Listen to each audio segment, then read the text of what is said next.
My daughter-in-law called me in a rage. She said, "I keyed your whole car to humiliate you." I thought that madness had finally taken over her completely. But I answered her, "Honey, I sold that car months ago. Now it belongs to a police colonel." And in that instant, she was left speechless. The phone rang at 3 in the afternoon on a Tuesday that I will never forget. It was Jessica, my daughter-in-law. And from the first second, I knew that something terrible had happened or was about to happen. "Patricia," she screamed with a voice that dripped with pure poison, "I hope you are happy with your miserable life because I just keyed your entire car." My heart stopped for a second, not for the car, but to confirm just how far her insanity had gone. "Yes, did you hear me well?" she continued. Her laugh was hysterical, sickly. "I took the keys you left at the house. I looked for your precious silver sedan in the grocery store parking lot, and I ran my keys all over it. Hood, doors, trunk, everything is destroyed, full of deep scratches. Now everyone will see what kind of woman you are, a ruined old woman with a ruined car." I breathed deep, very deep, because what I was about to say would change everything. "Jessica, my dear daughter-in-law." My voice came out calm, almost sweet. "I have to tell you something important." "What?" she spat out. "Are you going to cry? Are you going to beg for my forgiveness for being so nosy?" "No, sweetheart, it is just that I sold that car 3 months ago." Silence. A silence so heavy that I could hear my own heart beating. What did you say?" Her voice had lost all the fury. Now she sounded small, scared. "I sold it in July, Jessica, to a very kind gentleman, a good person. His name is Colonel Miller. Do you know who Colonel Miller is?" No. "He is a retired colonel from the state police, 35 years of service, and he lives 2 blocks from here. And believe me, sweetheart, when I tell you that police colonels do not take it very well when people destroy their property." The scream that Jessica let out was of pure terror. No, you told me it was your car. You lied to me." "I never told you anything, Jessica. You assumed, just as you have assumed so many things about me, about my life, about my house." I paused. "And now, my dear daughter-in-law, you are going to assume the consequences." "Patricia, please. You have to help me. Tell the colonel it was a mistake." "A mistake? You just confessed to me with luxurious detail that you did it deliberately to humiliate me. That does not sound like a mistake, Jessica. It sounds like premeditated vandalism." I heard the unmistakable sound of sirens through the phone. "No, they are coming. Patricia, help me." "I am sorry, sweetheart, but as you yourself said so many times, everyone reaps what they sow." And I hung up. My hands were trembling not from fear, not from regret. They were trembling from something I had not felt in a long, long time. Power. But to understand how we arrived at this moment, I have to tell you the whole story. 3.5 years ago, my son Ryan arrived home with his eyes shining with excitement. "Mom, I met someone special." Ryan is my only son, my treasure. Since I lost my husband 8 years ago in that damn accident, Ryan and I became inseparable. He took care of me. I took care of him. We ate dinner together every Sunday. We watched movies. We told each other about our days. He was my whole world. Then Jessica came along.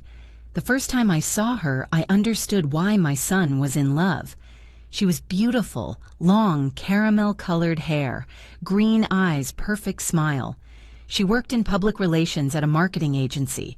She came from a good family, according to her. Her dad had an import business. "Mrs. Patricia," she told me with a sweet voice at that first dinner, "Ryan has told me so much about you. He says you are the best mother in the world." I melted. What mother would not? The first months were wonderful. Jessica came to the house, helped me cook, brought me flowers, called me Mama Patty with affection. We made plans for the wedding, for the future, for grandchildren. I was happy. My son had found love. What a fool I was. The wedding was in December 3 years ago. A beautiful ceremony in the botanical gardens. 150 guests. Jessica's imported dress, $3,000. Full banquet, $10,000. Live music, $2,000. Decoration, $1,000. Ryan had saved $5,000. I put in the remaining $11,000. Mom, you do not have to do this, Ryan told me with tears in his eyes. My love, it is your wedding. You will only get married once. I want it to be perfect. I took that money from my life savings. 35 years working as an elementary school teacher. Every dollar counted, every dollar earned with effort. But it was for my son's happiness. It was worth it. Or was it? The first alarm signal arrived on the honeymoon. They went to Hawaii for 2 weeks. When they returned, they came to eat at the house as we always did on Sundays. Jessica looked around my living room with a strange expression. Mama Patty, she said with a little smirk, have you never thought about remodeling? This house is so vintage. Vintage. That was the word she used to say, old. The house has its charm.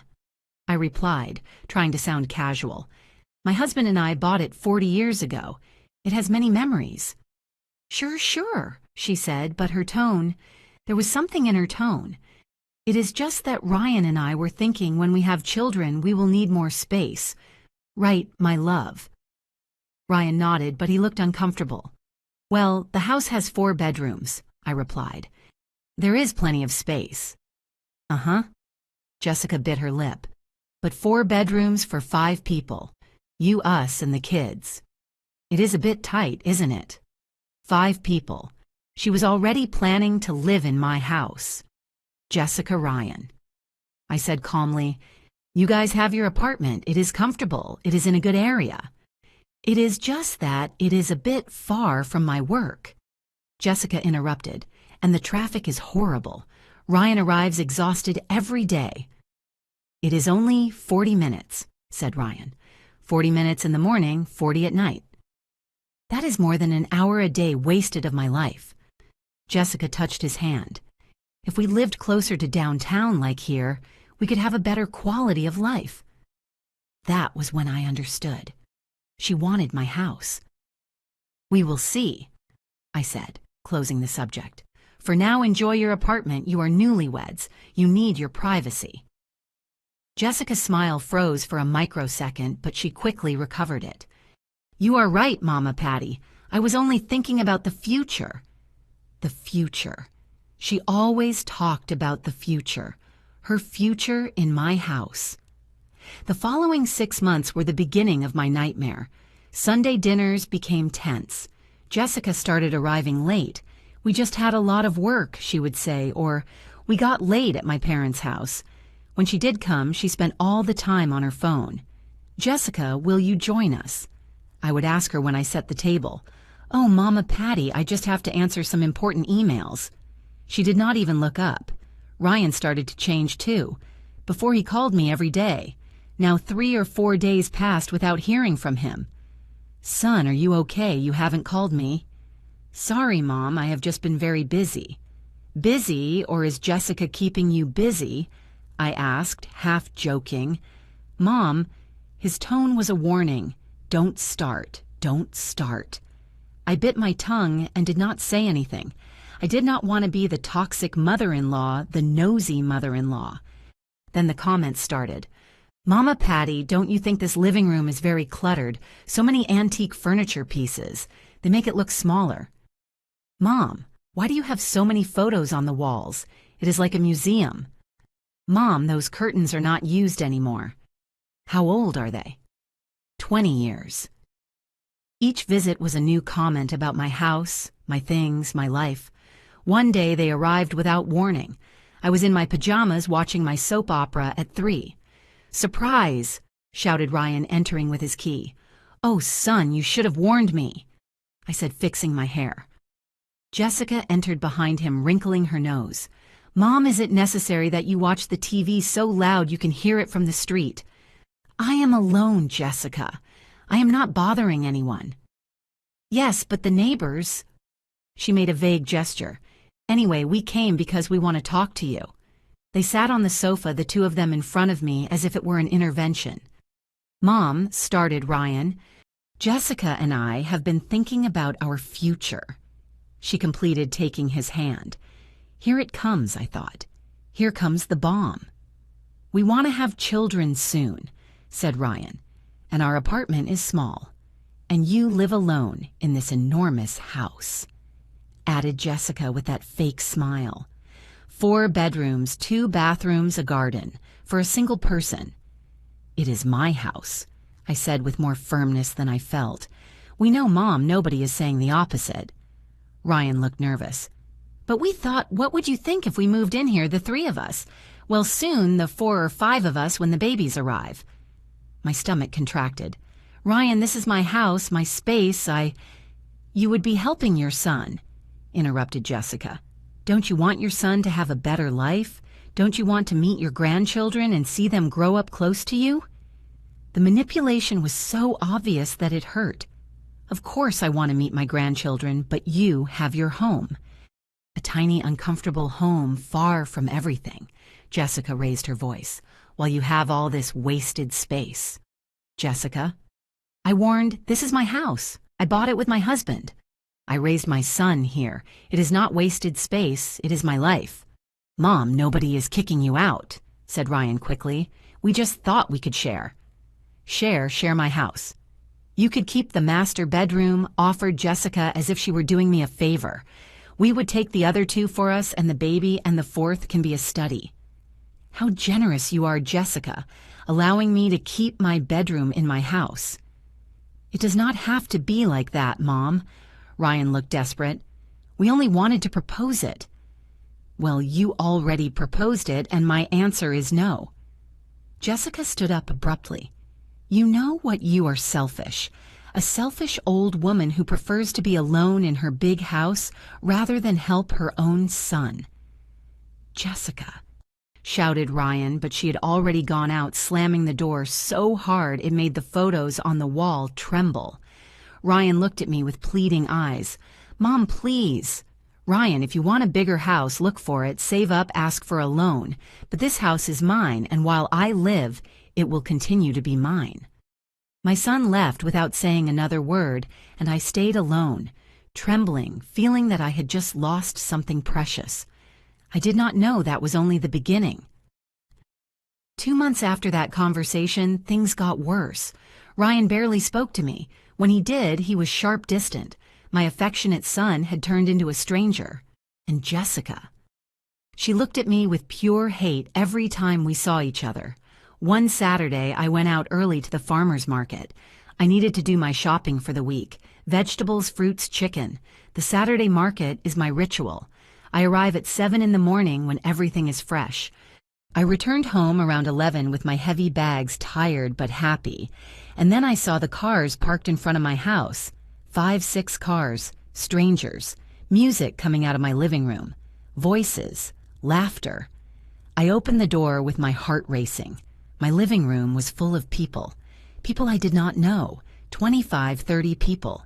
Young people dressed casually elegant with glasses of wine in their hands, electronic music blasting on my speaker, golden balloons that said 30 hanging from my chandelier. What, I dropped a market bag. Jessica appeared from the kitchen with a tray of appetizers. Ah, you arrived, she said with a giant smile. Guys, this is Patricia, the tenant who still lives here. Tenant. She called me a tenant in my own house. The laughter died down. Everyone looked at me. A blonde woman in a tight dress looked me up and down. Oh, seriously, you still have tenants, Jess. How awkward. I know. Jessica put on a suffering face, but it is complicated. You know older people who have nowhere to go. Older people who have nowhere to go. Older people who have nowhere to go. Jessica! My voice came out trembling with pure fury. What is happening here? Oh, it is Ryan's birthday, 30 years old. I organized a surprise party. She made a wide gesture.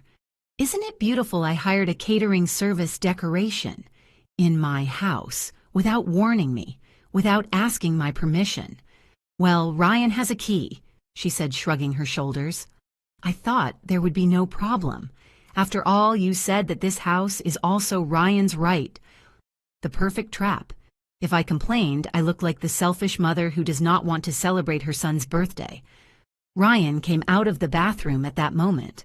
"Mom!" He looked surprised. He did not know. "Nobody warned me," I said, staring at him. "Nobody asked me for permission to invade my house." "It is not invading, Mom. It is a party. For me, your son. In my living room with people I do not know, moving my things, using my kitchen." "Oh, lady, don't be dramatic," intervened a friend of Jessica, the blonde in the dress. "It is only a party a few hours. The house isn't going to fall down." The nervous giggles of the guests burned me like acid. "Excuse me," I said with all the dignity I could gather. "I need to put away my groceries." I walked to the kitchen. My kitchen was destroyed, dirty plates everywhere, open wine bottles, empty pizza boxes, the sink full. And the worst part, my good china, the one my mother gave me, the one I only use on special occasions, was being used to serve snacks. "Be careful with that plate," I told a boy who was serving himself potato chips on my grandmother's porcelain plate.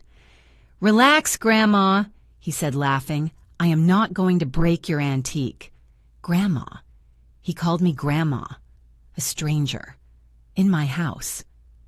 Jessica entered the kitchen. "Patricia, can you put your bags in your room? They are in the way." "In the way." "My groceries are in the way in my kitchen." "Jessica, I need everyone to leave." "What? No. The party is just starting." "You did not ask me for permission. This is my house and I want you to leave." "Mama Patty." Her voice became sweet, manipulative. "It is Ryan's birthday, your only son. Are you really going to ruin it because of your selfishness?" "It is not selfishness to defend my space." "You know what?" Jessica got close, lowering her voice so only I could hear. "You are bitter. A bitter old woman who cannot stand seeing her son happy. You cling to this house as if it were the only thing you have because it is the only thing you have. You have no life. You have no friends. You have nothing more than these old furniture pieces and your pathetic memories." Every word was a stab wound. "And let me tell you something else." She continued, her green eyes shining with malice. "Sooner or later, this house will be Ryan's. And when it is, the first thing I am going to do is throw out all this vintage trash and remodel everything. And you will be in a nursing home where you should have been for a long time." I froze, not from shock, not from fear, but because in that moment something inside me broke, or rather something inside me woke up. "You know, Jessica," I said with a calm that surprised even myself. "You're right." She blinked, confused. "What? You are right. I am an old woman clinging to her things. You are right. This house will be Ryan's someday. You are right about everything." I smiled, a small, quiet smile. "Enjoy your party." And I went to my room. I closed the door, and for the first time in months I did not cry, because I had already cried enough. Now it was time to act. That night, when everyone left, leaving my house a disaster that I had to clean, I made a decision. I needed to know who I was really dealing with. On Monday morning, I called Mrs. Higgins. Mrs. Higgins lives in the house on the corner. She is 72 years old, and she is what Jessica would call nosy, but I call it attentive and observant. "Patty," she told me when I arrived to drink coffee. "I knew that sooner or later you would come to talk to me. Mrs. Higgins, I need you to tell me everything you have seen." And boy, had she seen things. "2 weeks ago," she started, "I saw your daughter-in-law coming out of your house. I thought you had been there, but when I passed by your house later, your car was not there. She came out alone with papers in her hand." "Papers?" "Yes. And the next day I saw her meeting with a man at the coffee shop on the corner. A man in a suit. They talked for like 2 hours. My stomach contracted. What did the man look like? 50-something gray suit, briefcase. He looked like a lawyer. A lawyer. Mrs. Higgins, have you seen her do anything else strange?" Well, she hesitated. I don't want to get involved where I'm not called, but 3 days ago I saw her taking photos of your house from the outside.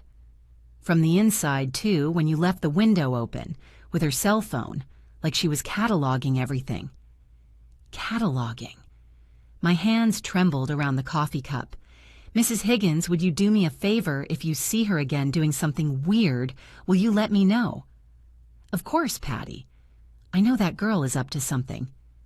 When Mrs. Higgins left, I called my old friend Linda. Linda and I were teachers together for 20 years. Now she is a notary, and if anyone could help me understand what Jessica was plotting, it was her. Linda. I told her when we met that afternoon in her office, I need you to tell me something with total honesty. If someone wanted to take my house from me, how would they do it? Linda looked serious. What is happening, Patricia? I told her everything. The party, the comments, the unannounced visits, the lawyer, the friend. Linda sighed. There are several ways. The most common is the declaration of incompetence. What is that? It is when they declare a person incapable of managing their own affairs, due to dementia, due to mental illness, due to senility. If they declare you incompetent, you lose all your legal rights, and a family member can obtain power over your assets. The coffee I had drunk wanted to come back up. Can they do that just like that? No, they need proofs, medical reports, testimonies, psychiatric evaluations. But friend, she took my hand, if someone is determined and has resources, they can fabricate a convincing case. Linda, can you investigate something for me? In your network of notaries, has anyone consulted about my property? Has anyone tried to obtain copies of the deed? That is confidential, Patricia, but let me make some calls. 2 days later, Linda called me with urgency. Patricia, you need to come to my office now. When I arrived, she had a folder in front of her. Patricia, sit down. I sat down, my heart beating like a drum. 3 weeks ago, someone tried to obtain a certified copy of your house deed using a power of attorney. What? A power of attorney supposedly signed by you giving full authorization over your assets to Ryan Sanchez, my son, my own son. But I never signed that. I know that is why we rejected it. The signature did not match the one we have on file. It was a forgery attempt. The room started to spin. Who presented that document? Linda pulled out a sheet. Jessica Cortez, your daughter-in-law. There it was, the confirmation, the proof. Jessica not only wanted my house, she was willing to steal it. Patricia, there is more. Linda pulled out another sheet. I did more investigations. Jessica has debts. Many debts. Credit cards, $14,000. A personal loan, $7,000. Another loan for the car, $9,000. Over $30,000 in consumer debt. She and Ryan are drowning financially. Their apartment is at risk of foreclosure. And Patricia, Linda looked me directly in the eyes. Your house is worth approximately $500,000 according to the current market value. $500,000. Enough to pay all their debts and live comfortably? Everything made sense now. The rush to move and the pressure, the manipulation. It was not family love. It was not concern for my loneliness. It was pure greed. Linda, what do I do? First, secure your assets. Make a clear will. Put legal locks on your property. Second, she hesitated. Second, be very careful. If they already tried to forge your signature, once they will try again. I did not sleep that night because I realized something terrible. My son was married to a criminal and she would not stop until she had what she wanted. But I would not stop either because nobody was going to take the fruit of 35 years of honest work from me. Things accelerated 2 weeks after my conversation with Linda. Ryan appeared at my house on a Tuesday afternoon without Jessica alone. Mom, we need to talk. He looked tired with dark circles under his eyes, thinner than before. Sure, son. Do you want coffee? No, Mom. Sit down, please. We sat in the living room, him on the armchair. Me in my usual spot, the sofa, where his dad and I used to watch movies. Mom, he started without looking me in the eyes. Jessica and I are worried about you. Worried? Yes, we have noticed changes. What type of changes? Well, he rubbed his face. The other day we came and you left the stove on. Do you remember? I blinked. Stove on, I never leave the stove on. Ryan, I do not. And last week when I called you, you told me you were going to the grocery store. I called you again 2 hours later and you told me you were going to go to the grocery store. As if you did not remember our conversation. Son, that is not true. Mom. He interrupted me. We have also noticed that you repeat the same stories. Over and over again, the same anecdotes about Dad, about your work. It is normal to remember. And you forgot the date of my birthday. I had to remind you. That was a lie. I never forget my son's birthday. March 23rd. I would never forget it. Ryan, what is happening here? Mom, he finally looked at me and his eyes were wet. Jessica and I believe you need to see a doctor, a specialist. My blood froze. A specialist, a geriatrician, to evaluate your memory, your cognition. There it was, Jessica's plan. Declare me senile, incompetent, incapable. I do not need any geriatrician, Ryan. I am perfectly fine. Mom, what you are saying confirms the problem. You call people with cognitive decline do not realize their decline. Memorized words. Ryan, I said with all the calm I could gather. Look me in the eyes. He did it uncomfortably. Do you really believe I'm losing my mind? You, my son, who has known me for 30 years. Mom, it is just that. Or is it Jessica who is putting these ideas in your head? Not everything is Jessica's fault. He exploded. Why is the fault always hers? She only wants to help. Help calling me a tenant in my own house, throwing parties without my permission, telling me I should be in a nursing home. She never said that. She said it, Ryan, in my kitchen on the day of your birthday. She said it directly to my face. You are exaggerating, Mom. Misinterpreting things. You see, that is also a sign of what, Ryan, of dementia. Is that what you are going to say? He stayed silent. Look, Mom, we already made an appointment with Dr. Stevens. He is the best geriatrician in the city. Very prestigious. I am not going to go. Mom, I said I am not going to go. I do not need any doctor to evaluate me because I am not sick. If you are not sick, then there is no problem with him evaluating you, right? The perfect trap. If I refused, I confirmed I had something to hide. If I went, I put myself in his hands. Ryan, listen to me well. I raised you, I fed you, I clothed you, I educated you, I paid for your college. I supported you in every decision. And now you do this to me? Mom, I do it because I love you, because I worry about you. No, you do it because your wife is manipulating you because she wants this house, because you guys have debts, and you see the solution to your problems in my property. Ryan turned pale. How do you know that? So it is true you have debts.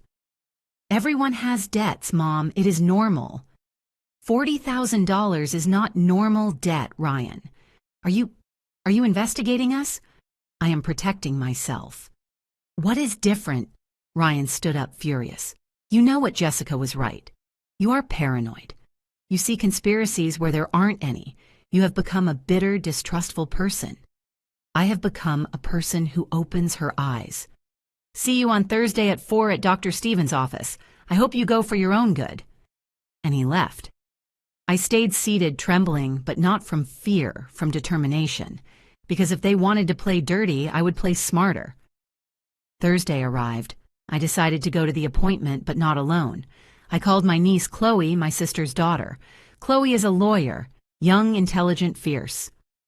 Auntie, this is serious, she told me when I told her everything. If Dr. Stevens is on their payroll, he can fabricate a diagnosis. That is why I need you to come with me as a witness. We arrived at the office. Ryan and Jessica were already there. Mom, you came. Ryan seemed relieved. Then he saw Chloe. What is she doing here? I am her legal representative, said Chloe with a firm voice, and I have the right to be present at any medical evaluation. Jessica turned pale. It is not necessary that— It is completely necessary, interrupted Chloe. In fact, I insist. The consultation was a farce. Dr. Stevens, a man in his 50s with a used car salesman smile, asked me basic questions. What day is today? Thursday, September 15th. Who is the president? I answered correctly. Can you subtract by sevens starting from 100, 93, 86, 79, 72, 65? Everything perfect. But then the trick question started. Mrs. Patricia, do you feel lonely in your house? Sometimes. It is natural after losing my husband. Have you thought about selling the property? Moving to a smaller place, more manageable? There it was, the hidden agenda. No, my house is perfectly manageable. But a large property requires maintenance expenses at your age. Doctor, interrupted Chloe, are these questions part of a standard cognitive evaluation? The doctor shifted uncomfortably. I am evaluating the patient's capacity to make decisions about her life. She just demonstrated perfect memory, temporal and spatial orientation, and mathematical capacity. What exactly is your medical concern? Well, the family reports episodes of confusion. What episodes specifically with dates, witnesses? Jessica intervened. She left the stove on. She forgot conversations. She repeats stories. Did you witness these events directly? Asked Chloe. Well, Ryan told me. Then it is hearsay, not medical evidence. Dr. Stevens closed his notebook. Look, based on this evaluation, I do not see evident signs of cognitive decline. However, what? I pressed. I would recommend a deeper evaluation. MRI, complete neuropsychological tests. This can take several weeks. And in the meantime, asked Jessica anxiously, while we wait for the results, in the meantime, it would be prudent for Mrs. Patricia to consider signing a preventative power of attorney just as a precaution, so that if she needed help, everything would already be in order. There it was. The true objective, the power of attorney. I am not going to sign anything, I said, standing up. This consultation is over. Mom. Ryan stood up. The doctor is trying to help you. No, son, the doctor is trying to help you too, and I am not going to allow it. Mrs. Patricia. The doctor used his most condescending voice. I understand it is difficult to accept that you need help. It is part of the process. Denial is common in patients with— Careful with what you are going to say. Doctor warned Chloe, because if you issue a diagnosis without solid medical proofs, I can sue you for malpractice. The doctor turned pale. I am not diagnosing anything, only recommending— Your recommendations are noted and will be part of the legal file if this escalates. We left the office. Ryan caught up to me in the parking lot. Mom, why do you make this so difficult? Difficult, I make it difficult. I looked him straight in the eyes. Ryan, that doctor wanted me to sign a power of attorney so you guys could control my assets. Don't you realize what is happening? What is happening is that you need help, and you are too stubborn to accept it. What is happening, I said with a broken voice, is that your wife has you so manipulated that you do not recognize your own mother anymore. Enough, he shouted. Enough of blaming Jessica for everything. I am fed up. You know what? If you don't want our help perfect, fix it yourself as you have always wanted. And he left. Chloe hugged me while I cried in the parking lot. Auntie, this is going to get worse before it gets better. I know. You need to protect yourself legally, financially, emotionally. Tell me what to do. And Chloe, bless her, gave me the plan. That night in my empty and silent house, I made the most important decision of my life. I would not be a victim. I called Chloe. Auntie, are you sure once we start this, there is no turning back? I am sure. Tell me what I have to do. During the following 2 weeks, I executed my plan with military precision. Step 1. Secure my assets. The first thing was the car. My 2018 Nissan Sentra, silver, 55,000 miles. I had cared for it like gold. It was worth approximately $15,000, according to the sales pages. I published the ad on a Wednesday. By Friday, I had 5 interested people. One of them was Mr. Miller. He arrived promptly at 10 in the morning. A gentleman in his 60s, straight back, firm gaze. 35 years in the state police. Retired colonel. "Mrs. Patricia," he said after checking the car, "it is in excellent condition. I offer you $14,500. I have the money in the bank. We can go right now, make the transfer before a notary, and in 2 hours the car is mine. Colonel Miller, can I ask you something personal?" Of course. "If someone damaged this car, let's say, keyed it completely, what would you do?" He looked at me with those police eyes that have seen everything. "Ma'am, I am a retired colonel. I have contacts in all the state and municipal police. If someone damages my property, I file a report immediately." And believe me, when a retired officer of my rank files a report, the thing gets investigated. Why do you ask? Simple curiosity. He smiled. He did not believe me, but it did not matter. Deal. Deal. That afternoon, $14,500 in cash entered my new bank account, an account that neither Ryan nor Jessica knew about. Step 2. Move my savings. I had $60,000 in my account of a lifetime, the account where Ryan was registered as a beneficiary, the account whose bank statements arrived at my house where Jessica had a key. Chloe helped me open a new account at another bank. Digital. No physical statements. With 2-factor authentication. I transferred everything, every dollar, plus the $14,500 from the car. Total in the new account, $74,500. In the old account, I left $200. Enough so it looked like it was still active, but not enough to be worth stealing. Step 3. Shield my house.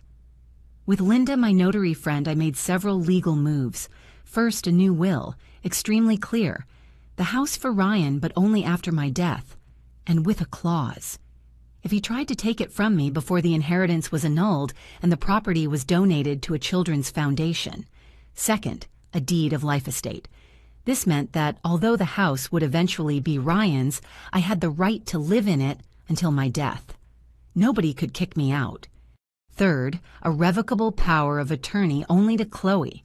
If something happened to me, she decided on my medical and financial affairs.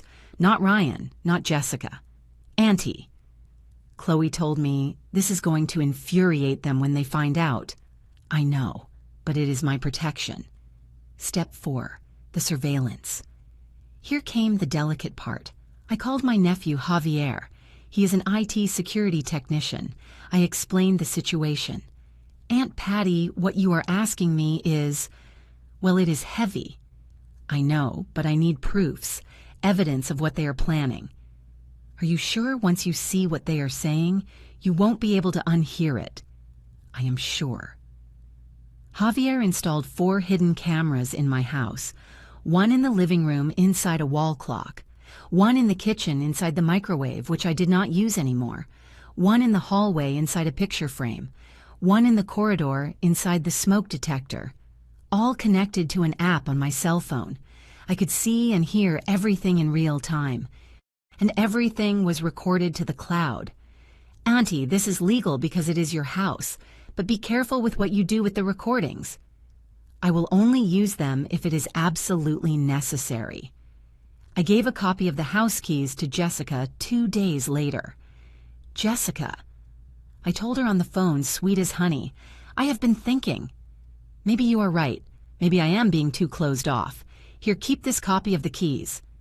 Just in case you need something from the house when I am not there." Silence on the other end. "Seriously, Mama Patty? Seriously? We are family, right?" "Wow, I don't know what to say. Thank you." "You are welcome, my love." I hung up and smiled, because now every time she entered my house without my permission, I would know. I would see it. I would record it. Step 5. the performance. The hardest part, pretending. Pretending I was defeated. Pretending I was confused. Pretending I was weak. I started calling Ryan with silly questions.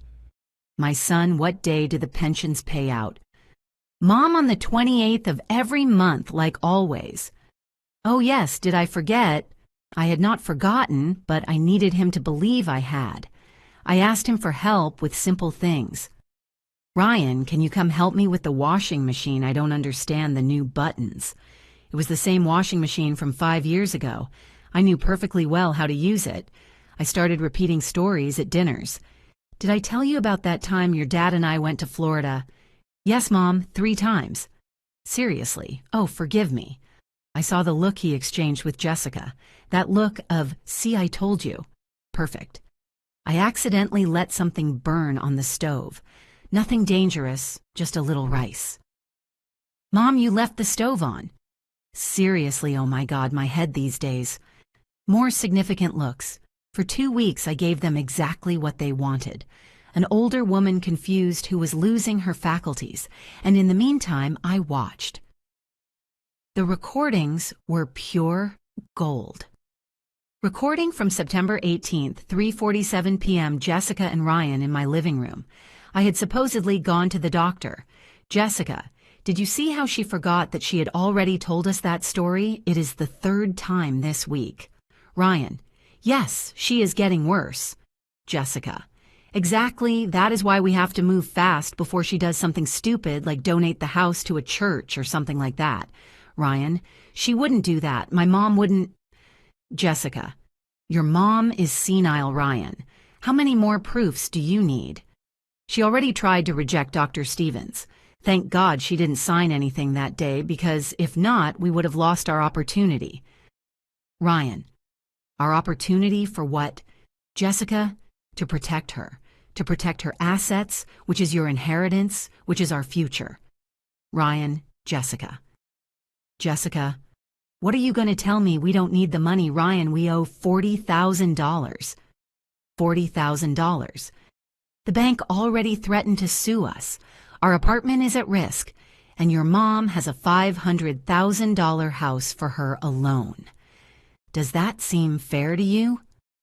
Ryan: "It is not about justice, it is her house." Jessica: "And soon it will be yours. It is your natural inheritance. We are just accelerating the process, for everyone's good, including hers. Because if she loses her mind completely and ends up institutionalized, who do you think will pay for the nursing home? Us, with money we don't have. Better she sells the house now while she can and moves to a place suitable for her age, and we use the money to pay off our debts and secure the future of our children." Ryan: "We still don't have children." Jessica: "Because we cannot afford them, Ryan. That is my point. Everything would change if..." Ryan: "If my mom wasn't in the house anymore." Jessica: "Exactly. Look, I care for her really, but it is time she accepts reality. It is time we all accept reality." Long pause. Ryan: "What do you propose?" Jessica, Dr. Stevens can do a more aggressive evaluation. With the right results, we can request the incompetence declaration, obtain full legal power, and then decide what is best for her. Medicaid covers decent nursing homes. She would be well cared for, and Ryan: "And we keep the house." Jessica: "It is your inheritance, my love. We are just claiming it a little early."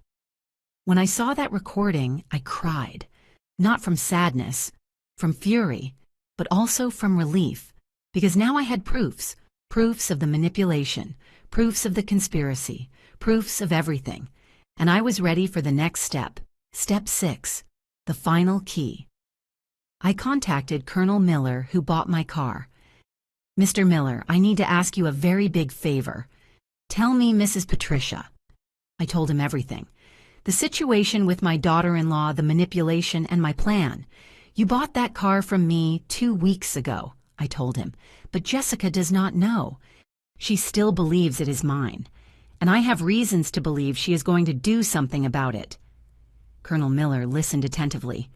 "What do you need from me?" that when she damages the car, you file the full report with all the weight of your position, that you make her face the consequences. Ma'am, he said with a predator's smile, it will be a pleasure. There is one more thing. I need her to confess that she says exactly why she did it, and I need to record it. Are you thinking of provoking her? Yes. I like how you think, Mrs. Patricia. Count on me. During the next week, I acted my best role. I was depressed, confused, weak. I told Ryan I felt bad. Maybe you are right, son. Maybe I do need help. His eyes lit up. Really, Mom? Really? I am tired of fighting. I am tired of everything. I told Jessica I was considering her suggestions about moving to a smaller place, more manageable. Oh, Mama Patty, it makes me so happy that you are seeing reason. And then, on Thursday, September 22nd, I left my car keys on the kitchen table where Jessica could see them, and I left the house. But I did not go far. I parked 2 blocks away with a view of the grocery store parking lot where Colonel Miller had left the car, and I waited. At 3:15 in the afternoon, I saw Jessica's car arrive. I saw her park far from the Nissan.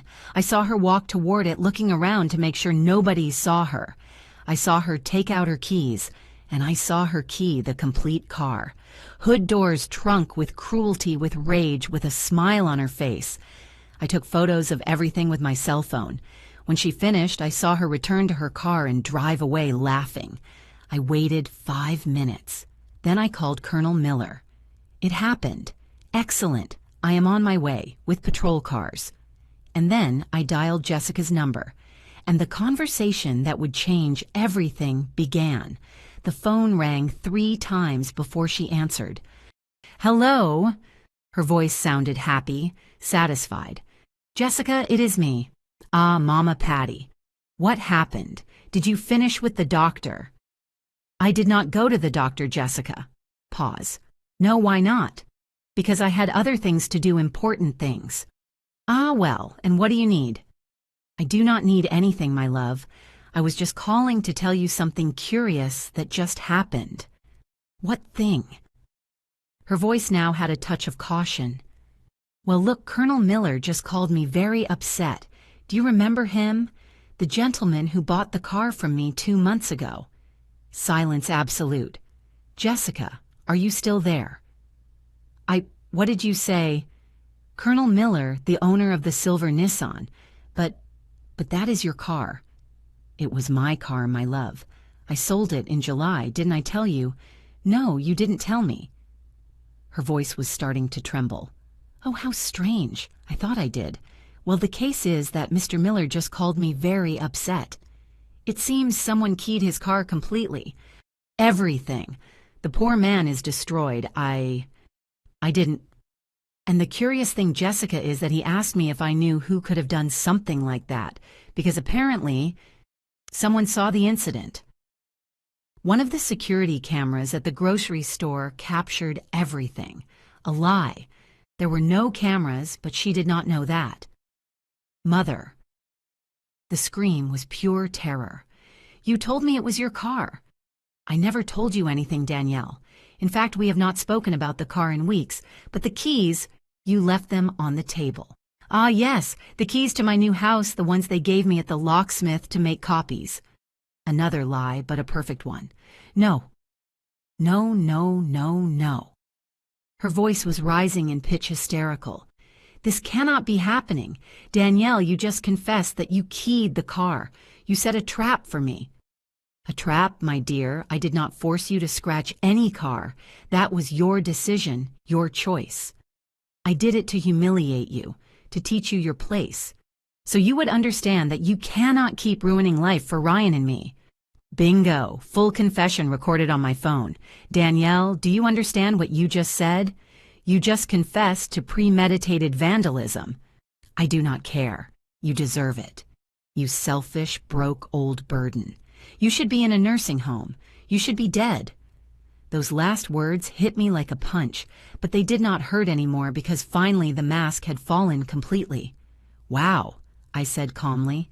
How interesting that you say that, because Colonel Hector is at the grocery store right now with 3 squad cars filing a formal police report.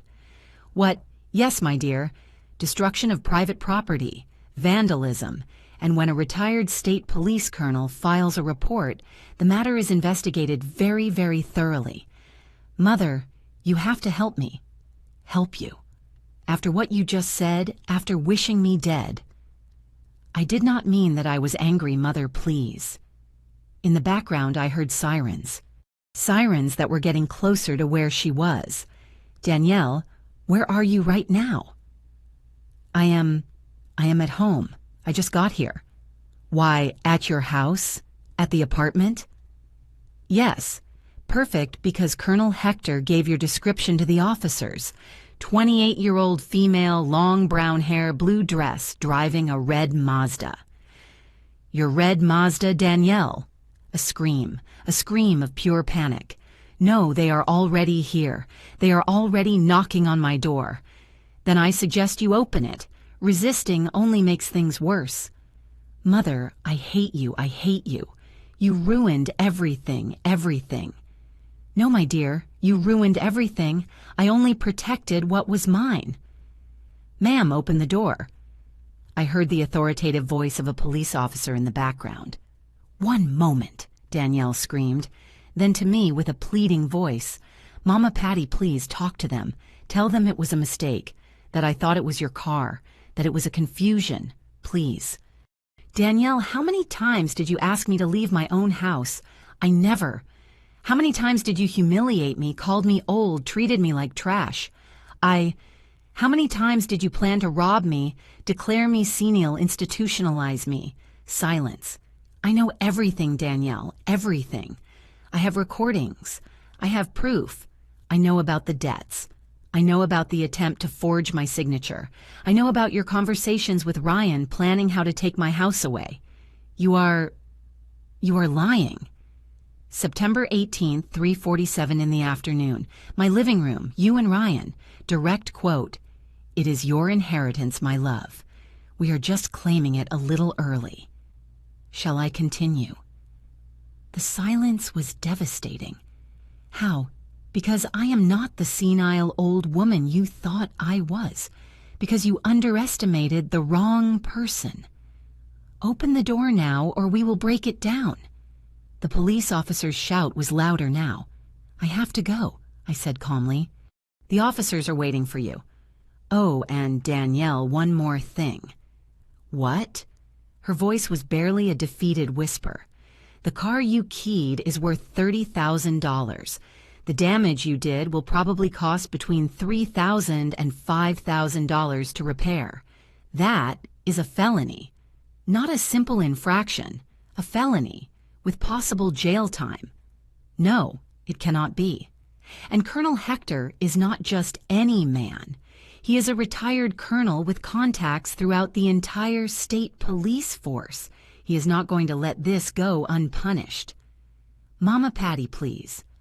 I am sorry, Danielle, but as you told me so many times yourself, everyone reaps what they sow. And I hung up. My hands were shaking violently. My heart was beating so fast I could hear it in my ears. But for the first time in months, I felt powerful.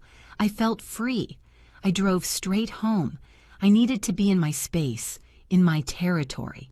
When I arrived, I poured myself a glass of water and sat in my favorite armchair. The phone started ringing. Ryan. 1 call. 2, 3, 4. I did not answer. Then the messages arrived. Ryan. Mom, what did you do? Ryan, the police arrested Danielle. Ryan, they say she keyed a car. Ryan, your car. Ryan, Mom, answer me. Ryan, why did you do this to her? Ryan, she is your daughter-in-law. She is my wife. Ryan, what kind of person are you? I read every message, and I did not answer any of them because I no longer had to explain myself. I no longer had to justify myself. I no longer had to be the good guy to please anyone. At 6 in the evening, someone knocked on my door with fury. Bang, bang, bang, Mom, open up. It was Ryan. I took a deep breath and opened the door. My son was a mess. Red eyes twisted, face messy hair. "How could you—" He screamed before I could say anything. "How could you get Danielle arrested?" "I did not get her arrested. She committed a crime." "A crime? She keyed a car because she thought it was yours." "Exactly. She keyed it because she wanted to humiliate me, because she wanted to hurt me. Those were her own words." She was angry. People say things when they are angry. And people face consequences when they do illegal things, Ryan. It was a car. It can be repaired. It is not my car.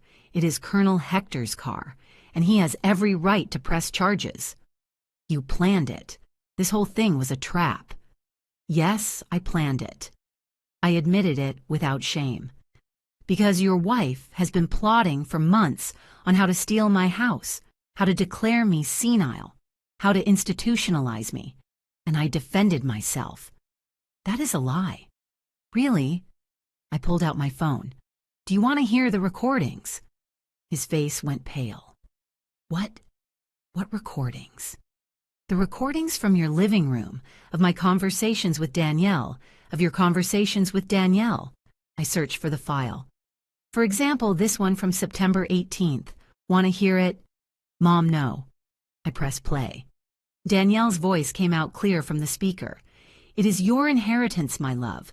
We are just claiming it a little early. Your mother is senile Ryan. We are just accelerating the process." I watched as my son crumbled as reality hit him like a train. I did not want to. You did not want to what Ryan, you did not want to rob me. You did not want to commit me. You did not want to keep my house. It was not like that. Danielle said it was for your own good that you needed help, that we were helping you. And you believed her, your own mother who raised you, who fed you, who paid for your education. And you believed her instead of me. She is my wife. And I am your mother. The silence was deafening. "Ryan." I said softer. "I have all the proof. The recordings, the documents of the attempted forgery, the reports of her debts, everything. And not just on Danielle, on you too. Me? You knew about the debts. You took Danielle to the notary to try and obtain copies of my deed. You were in the conversations where you planned my interdiction. Mom, you only wanted the money, the house, the inheritance. But not when I die naturally. No, you wanted it now." Ryan collapsed onto the sofa crying. "I do not know what happened to me. I do not know how we got to this. I know. Danielle manipulated you, filled your head with poison, and you let her. I have debts, Mom, a lot of debts. The bank is pressuring us. We could lose the apartment. And you thought my house was the easy solution. I just wanted things to get better. Well, you made them worse, son. Much worse." He wiped his face with his hands. "What is going to happen now?" Now Danielle faces criminal charges, damage to private property. If Colonel Hector wants to push it, she could face up to 2 years in jail. Mom, please talk to him. Tell him to drop the charges. Danielle cannot go to jail. Why should I do that? Why? Because we are family. Danielle stopped being my family the day she called me an old burden who should be dead. Ryan looked at me with wide eyes. She said that. She said it over the phone 3 hours ago. That is also recorded. My son covered his face. My God. Ryan, I have a question for you, and I need you to be honest. What? Do you really believe I am losing my mind, you who have known me for 30 years, or were you just following Danielle's script? A very long pause. I do not know. At first I thought it was real, but then I started to doubt. But Danielle was so sure, and I wanted to believe her. Why? Because if it was true, then we were not the bad guys. We were the good guys helping a sick mother. But it was not true. No, it was not true, he cried. Mom, I am sorry. I am so sorry. I know. Can you forgive me? That question destroyed me. Because I wanted to say yes. I wanted to hug him and tell him everything would be okay. but I could not. Not yet. Ryan, forgiveness is not something instant. It is something earned, with actions, not words. What do you need me to do? First, divorce Danielle. Mom, it is non-negotiable. She tried to rob me. She tried to forge my signature. She wished me dead. And you expect to maintain a relationship with her, but I love her. You love a lie. You love the mask she used to trap you. But you just met the real Danielle. I cannot just leave her. She is arrested. She is scared. And she should be. Actions have consequences. Mom, please. Second, I continued, therapy. You need therapy to understand how you let yourself be manipulated, to work on your codependency issues, to heal. And our relationship. That depends on you, on whether you are really willing to do the work, to look the truth in the face, to choose your mother over your wife. That is not fair. Life is not fair, my son, but it is fair when it is our turn, and now it is your turn. Ryan stood up, wobbling. I need to go see Danielle. I need to talk to her. Go ahead, but when you walk out that door, think very carefully about what you want, because you cannot have both of us. You have to choose. Why are you doing this to me? Because I love you. And because you need to learn that manipulating your mother, trying to rob her, and wishing her death is not love. It is abuse, and I am not going to tolerate abuse ever again. My son left without saying another word, and I remained alone. But this time, the solitude did not hurt, because it was a chosen solitude, a solitude with dignity. 3 days after Danielle's arrest, my phone rang. It was Carla. Auntie, you have to come to my office now. What happened? Danielle hired a lawyer. She wants to negotiate. I arrived at Carla's office an hour later. In the conference room were Carla, my niece and lawyer, Colonel Hector, a 50-something lawyer in an expensive suit named Mr. Ross, and Danielle. My daughter-in-law looked terrible. No makeup, dirty hair, deep dark circles. She had spent 2 nights in a holding cell before Ryan paid the bail $5,000. When she saw me enter, her eyes filled with tears. Mama Patty. Mrs. Patricia, I corrected her. Mr. Ross took the floor. Mrs. Patricia, Colonel Hector, thank you for coming. We are here to reach an agreement that benefits all parties. What kind of agreement? Colonel Hector asked with a voice of steel. My client acknowledges that she made a grave mistake, an impulsive mistake produced by emotional stress and family conflicts. She is willing to pay for the full repair of the vehicle. $5,500, said Colonel Hector. That is what 3 body shops quoted me. Danielle went pale. Clearly she did not have $5,500. Furthermore, continued Mr. Ross, my client is willing to apologize publicly and sign an agreement where she commits to not approaching Mrs. Patricia anymore. Is that all? Asked Carla with sarcasm. We are asking that Colonel Hector drop the criminal charges. In exchange, my client pays for the damage and both parties go on with their lives. No, I said simply. Everyone looked at me. Excuse me, said Mr. Ross. I said no, I do not accept any arrangement. Mrs. Patricia, the lawyer smiled condescendingly, understand that if this goes to trial, it could take years. It is expensive, exhausting. I do not care. Mama Patty. Danielle spoke for the first time, her voice broken. Please, I know I messed up. I know I was horrible to you, but please do not ruin my life over this. Ruin your life, Danielle. You tried to ruin mine. I was desperate. We have debts.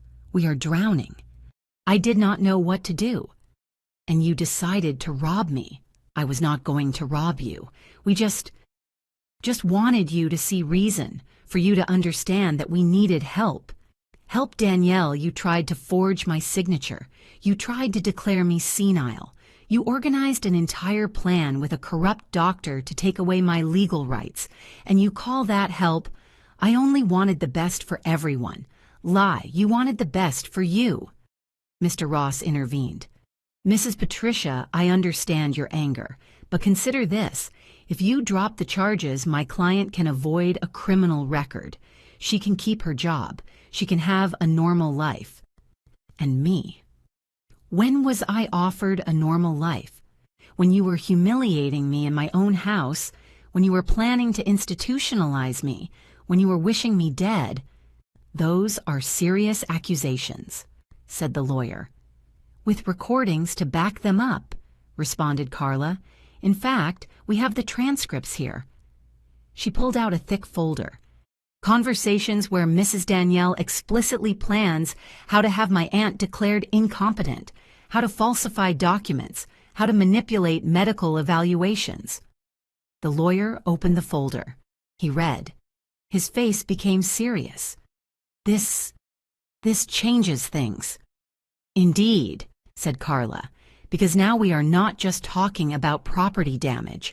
We are talking about attempted fraud, forgery of documents, conspiracy to commit a crime.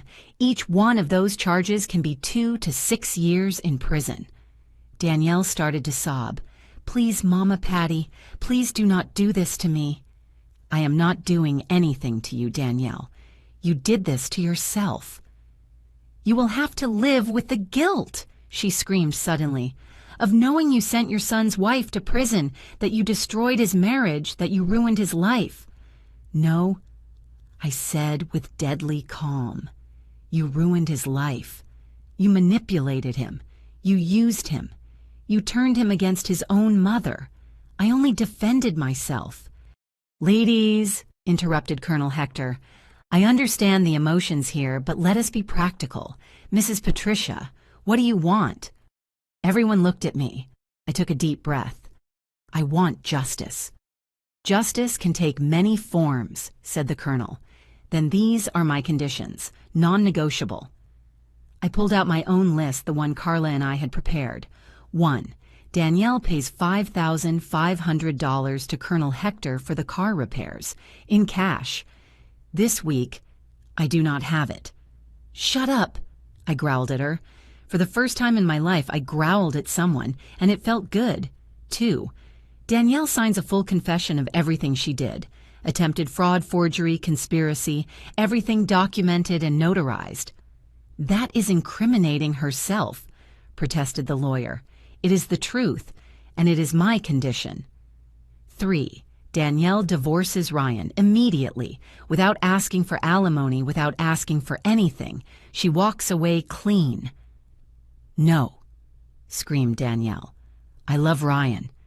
Do you love him, or do you love the inheritance you thought he would have? She did not answer. 4. Danielle signs a permanent restraining order. She does not come near me. She does not come near my house. She does not contact me for the rest of my life. And 5, I finished. If Danielle complies with all of this, Colonel Hector drops the criminal charges, and I do not file the additional charges of fraud and forgery. Absolute silence in the room. It is too much, whispered Danielle.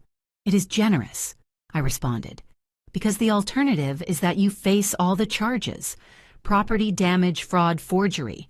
We are talking about 6 to 8 years in prison. And believe me, I have all the proof necessary to beat you in court. Mr. Ross looked at his client. Danielle, we must speak in private. They left the room. 15 minutes later, they returned. Danielle had red eyes, but there was a defeated acceptance on her face. I accept, she said with a broken voice. All the conditions, all of them. Including the divorce. Yes. Good. Carla, prepare the documents. They are already prepared, Auntie. My niece was efficient. During the next hour, Danielle signed document after document, the full confession of her actions, the payment agreement to Colonel Hector, the request for an expedited divorce, the restraining order. With every signature, I watched her crumble a little more, and I did not feel pity. I felt justice. When she finished, Mr. Ross stood up. Mrs. Patricia, I hope you are satisfied. I will be when I receive the confirmation of my son's divorce. Danielle looked at me with eyes full of hate. You won. Happy. It is not about winning, Danielle. It is about protecting what is mine and teaching you that you cannot manipulate, lie, and steal without consequences. You ruined my marriage. You ruined your marriage when you chose greed over love. Ryan will never forgive you. Maybe. But I prefer that my son hates me for defending myself than loves me for letting myself be humiliated. Danielle left the office followed by her lawyer, and I remained seated shaking. Colonel Hector put a hand on my shoulder. "Mrs. Patricia, you did the right thing." Then why do I feel so empty? Because justice does not always feel good, but it is necessary. Carla hugged me. "Auntie, I'm proud of you. Really? Really. Not many women of your generation have the courage to defend themselves like that." I smiled sadly. I had no choice. It was defend myself or let myself be destroyed. You chose to defend yourself, and that, auntie, is power. That night at my house, my phone rang. Ryan. I hesitated before answering. "Hello." "Mom." His voice sounded destroyed. "Danielle told me about the agreement, about the divorce." "I am sorry, son." "You are sorry? Really, I feel like you made me go through this." "I do not regret protecting myself." "You force me to divorce the woman I love." "I force you to do nothing, Ryan. Danielle signed because she knew the alternative was prison. She chose. You put her in that position. She put herself in that position when she tried to rob me." "Not everything is black and white, Mom." "You are right. But there are things that are clear. Trying to forge your mother's signature to steal her house is wrong.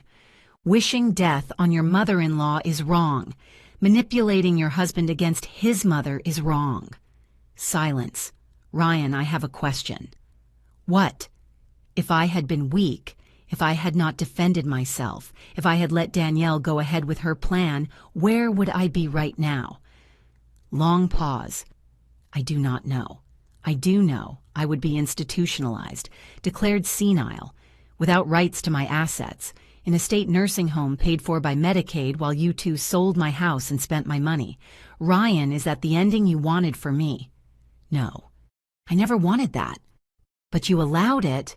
You participated. You took Danielle to notaries. You were in the meetings with Dr. Miller. You knew what you were doing and you allowed it." "I thought it was for your own good." "No, son. You thought it was for your own good, for your debts, for your future, for your comfort." I heard him crying on the other end of the line. "I do not know who I am without her." "Then this is your moment to find out, to find yourself, the Ryan I raised, not the one Danielle created. Is there still space for me in your life?" That question broke my heart. There is always space for you, Ryan. You are my son. But the space now has limits. It has respect. It has dignity. You cannot come and go whenever you want anymore.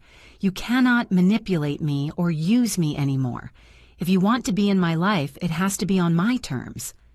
And what are your terms? Honesty, respect, therapy, time, and above all, choosing me. Not all the time. But when it matters, choosing me. I do not know if I can. Then you have a decision to make. Mom, I love you.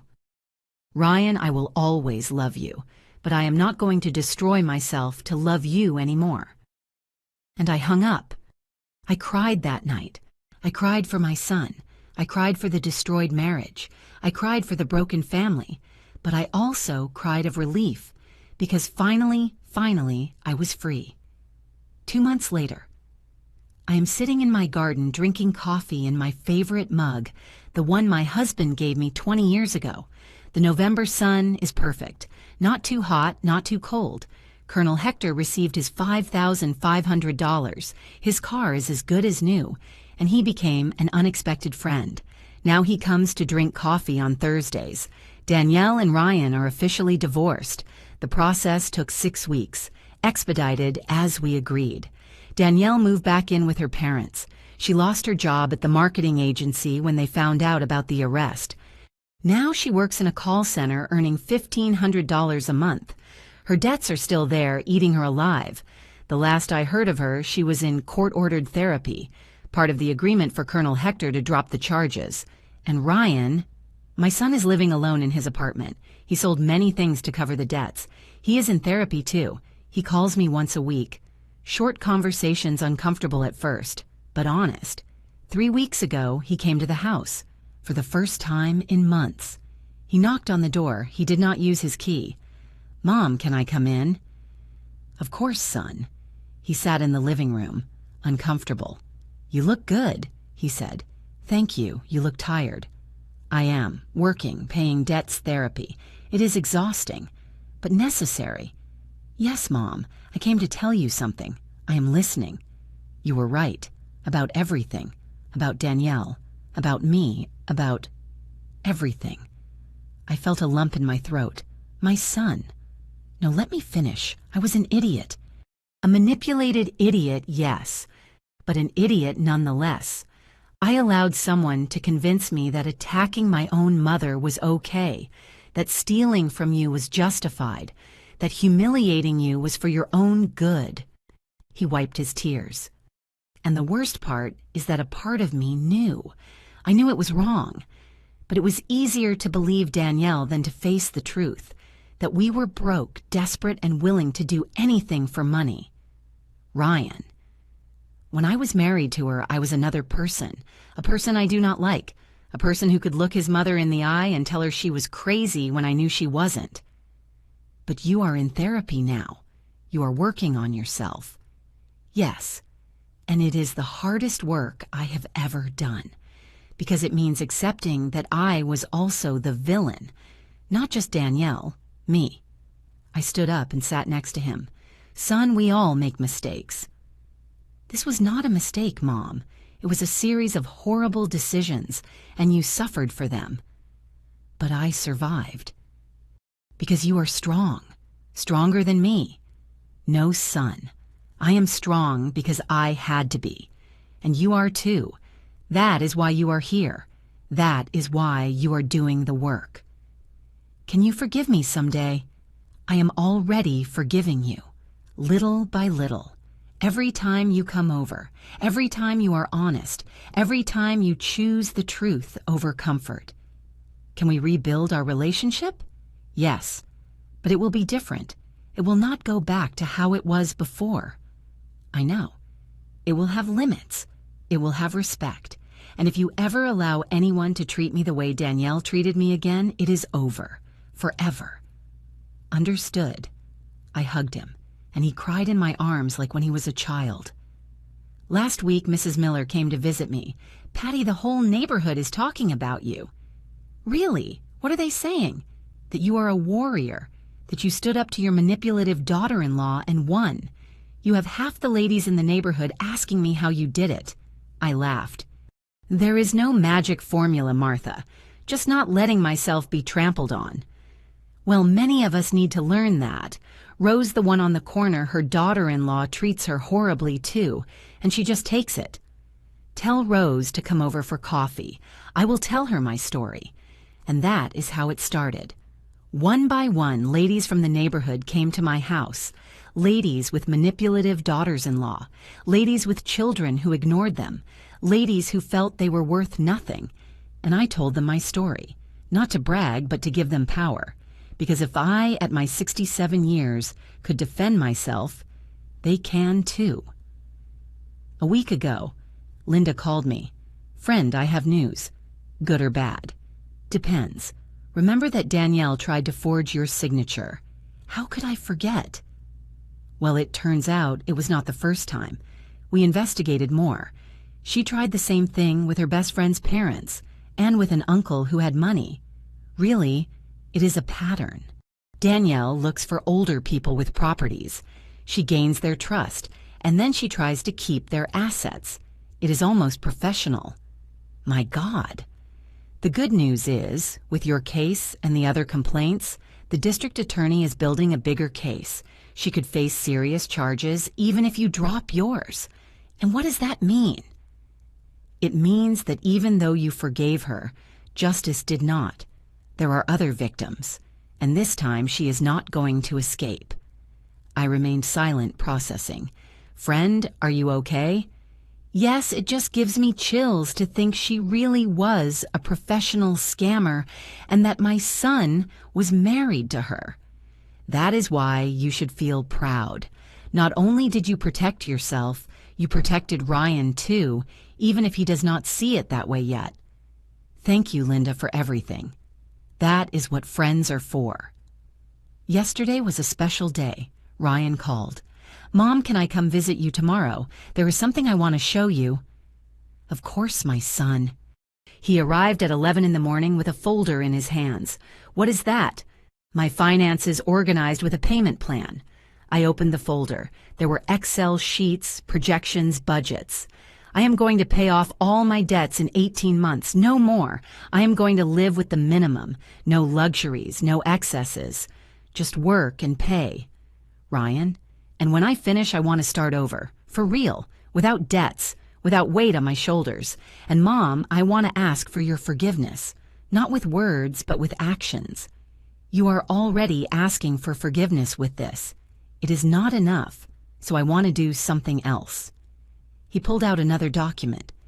This is a notarized renunciation of any right to your property while you are alive. I looked at him surprised. You do not have to do that. Yes, I have to do it. Because this way I prove to myself that my love for you has nothing to do with your house or your money. That I love you because you are my mother. Period. Tears ran down my face. My son. The house is yours. It has always been yours. And if one day you decide to leave me something, it will be your decision. But I am not going to wait for it. I am not going to chase it. I am not going to manipulate you for it. Never again. I hugged him tight. I am so proud of you. Really, really. This is bravery. This is growth. I have a very good therapist. He smiled shyly. Well, then keep going. We laughed. For the first time in months, we laughed together. Mom, do you think one day we can go back to having dinner together on Sundays like before? Yes, but under new rules. Which ones? Honesty, respect, and no toxic people at my table. If one day you have a partner again, that person must earn their place here. It is not automatic. Understood. And Mom, I am going to be alone for a while. A long while. I need to know myself before I can be with someone else. That is the wisest decision you have made in years. Today is Sunday. It is 2 in the afternoon. Ryan is coming to dinner at 5. I am preparing his favorite meal, pot roast, mashed potatoes, and green beans. Colonel Hector is coming too, and Mrs. Miller, and Carla with her husband, a family dinner. But this time on my terms, with people who respect me, with people who value me, with people who chose to be here. While I cook, I think about everything that happened, the pain, the betrayal, the humiliation. But I also think about the strength I discovered in the woman I became, not the submissive mother-in-law, not the mother who forgives everything, but Patricia Medina, retired teacher, homeowner, owner of her life, and no one will ever take it away from me again. Ryan kept his promise. He has been paying his debts religiously for 6 months. He has already paid off $15,000. He has $15,000 more to go, but he is on the right track. He got a better job, sales manager at a tech company. He makes $60,000 a year. He lives in a smaller apartment, $1,200 in rent. He does not have a car. He uses public transit. But he is happy, happier than I have seen him in years. We have dinner together every Sunday. Sometimes he brings dessert. Sometimes he helps in the kitchen. And we talk. For real. Like we haven't done since Danielle entered his life. Danielle now faces charges from the district attorney. 3 more victims filed complaints. The pattern was always the same. Gain the trust of elderly people. Try to falsify documents, steal properties. Her trial is in 2 months. Her lawyer says she is probably facing 4 to 6 years in prison. Ryan has had no contact with her since the divorce. Danielle tried to call him several times, but he changed his number. I have nothing to say to her, he told me, and I do not want to hear her excuses. I am fine. No, I am better than fine. I am alive. My house is still mine. My savings are safe. My dignity intact. I started a support group for older women. We meet on Wednesdays at the Neighborhood Community Center. We talk about boundaries, respect, and how to defend ourselves from manipulative relatives. We have 18 members now, 18 women who are learning that love does not mean enduring abuse, that being a good mother does not mean being weak, that we have the right to protect what is ours. Last week, a young woman arrived at my door. Timid knocks. I opened it. It was a girl of about 25, pretty, well-dressed. Mrs. Patricia Medina. Yes, how can I help you? My name is Andrea. I am Danielle's niece. My stomach tightened. I understand. What do you need? I came to thank you. To thank me. Yes, Danielle. She also tried to scam my grandmother. 2 years ago, my grandmother almost lost her house, but we did not have enough proof. When you reported her and when all the other victims came out, finally, we could get justice for my grandmother. I was left speechless. My grandmother wanted to come personally, but she is sick, so she asked me to bring you this. She handed me an envelope. Inside was a handwritten letter. Dear Patricia, we do not know each other, but we are sisters in battle. Danielle tried to steal my house 2 years ago. I did not have your strength. I let myself be intimidated. I signed papers I did not understand. I almost lost everything. When I found out that you defended yourself, that you confronted her, that you gathered evidence, I cried of joy, because it meant she would finally face justice. Thank you for being brave when I could not be. Thank you for protecting yourself and without knowing it, protecting me too. You are my hero. With admiration and gratitude, Esther Reed, 73 years old. I cried reading that letter because I realized something important. My battle was not just for me. It was for all of us. All the older women that society wants to make invisible. All the mothers whose own children try to manipulate them. All the grandmothers who deserve respect, not abuse. Last night before sleeping, I stood in front of the mirror in my bedroom. I saw the woman looking back at me, gray hair, wrinkles on the forehead, hands with age spots. But I also saw something else, strength in those eyes, dignity in that posture, power in that gaze. You did it, Patricia, I told myself. You did it, and I smiled. Because it is true, I did not just survive, I triumphed.